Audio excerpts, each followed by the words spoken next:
ఎన్నికల్లో ఫైట్ చేయడం, గెలవడం తన రక్తంలోనే ఉందని ఖైరతాబాద్ ఎమ్మెల్యే దానం నాగేంద్ర అన్నారు.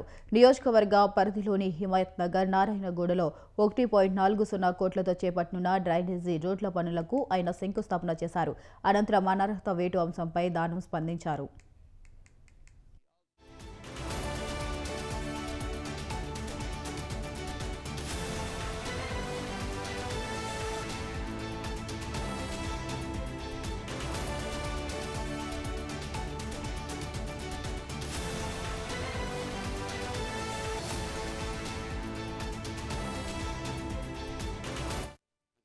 రాజీనామా ప్రస్తావన ఇంకా రాలేదని సీఎం రేవంత్ రెడ్డి ఆదేశిస్తే ఎమ్మెల్యే పదవికి రాజీనామా చేసేందుకు సిద్ధంగా ఉన్నానని దానం అన్నారు. నాకు ఎన్నికలు కొత్త కాదు, ఇప్పటికీ 11 సార్లు కొట్లాడి చరిత్ర ఉందని చెప్పారు.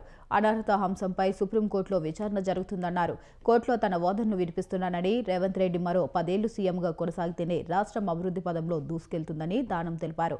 ఇక రైజింగ్ తెలంగాణ కోసం తలపెట్టిన గ్లోబల్ సమ్మిట్ను రాష్ట్ర ప్రభుత్వం విజయవంతంగా నిర్వహిస్తుందని దానం నాగేంద్ర అన్నారు.